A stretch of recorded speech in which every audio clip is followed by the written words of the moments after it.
magluluto tayo ng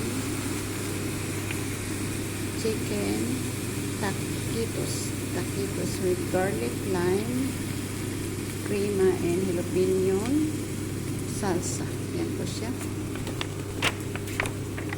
Tapos, ito yung preparation niya. Bell pepper, garlic, onion. Tapos, ilagay natin sa pan. I-fry natin. And then, after, hiwa-hiwain pag naluto. And then, after that, ilagay natin sa oven. Balutin natin ng bread. So, ito na siya, oh. Niluluto ko na yung kanyang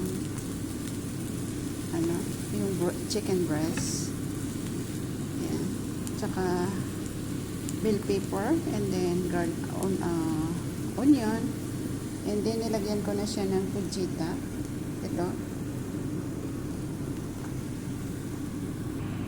Yan, nilagyan ko na siya ng dried oregano,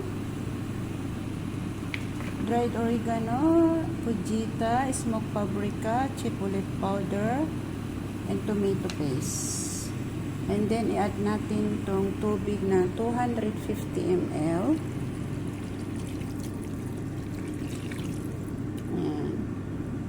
Para po maluto siya. And then, pagkatapos po ng maluto, iwahiwain natin maliliit itong karni ng manok, yung chicken breast, para ilagay natin sa sandwich. Then, ilagay natin siya sa oven mamaya. Yan. Then, cover natin siya ng 10 minutes. 10 minutes po siyang pakurkuluan. Yan. Pwede na natin patayin yung apoy. Tapos, palamigin natin. Tapos, hiwa-hiwain natin yung chicken breast. So, yan. Nahimay-himay na natin. Pwede na natin ibalik dito para mag-mix yung sauce niya. Balik natin siya dyan. Yan, halo-haloin na natin. Sa sauce, bago natin ilagay doon sa bread. I-roll natin sa bread. Tapos ilagay natin siya sa oven. Yan, i-mix natin yung cheddar cheese.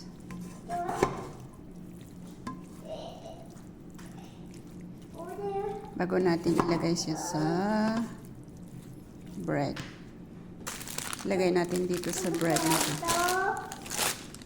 Now it's done. Ready to put it in the oven. It's mommy. It's yummy. So, kain tayo guys. Yung niluto ko kanina na sandwich. Yan. Ito medyo maanghang kasi may salsa. Maanghang salsa. Tapos ito yung sauce niya. Ito mayonnaise at saka sour cream, saka garlic, saka lemon.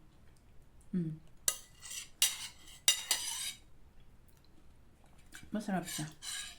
Tapos ito yung sandwich na ginawa ko. Yung ginisa kong chicken.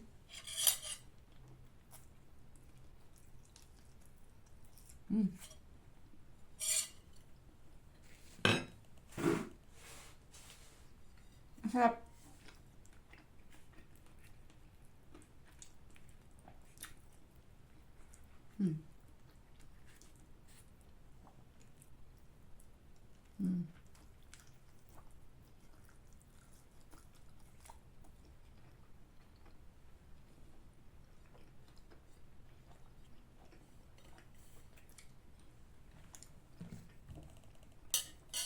Medyo maanghang ito. Kamatis, sibuyas,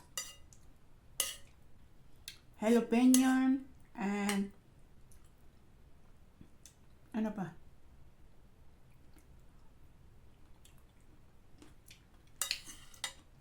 Coriander leaves. Masarap siya, masarap.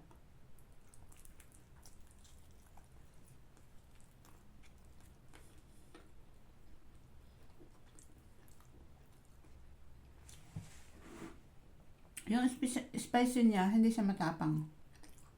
Kasi, inano ko siya eh. Hindi ko nilahat lagay yung mga nakalagay sa box na Hello Ship. Pag naglagay ako kasi ng spicy, hindi ko nilalagay lahat kasi masyadong maanghang pag ilagay mo. Oh.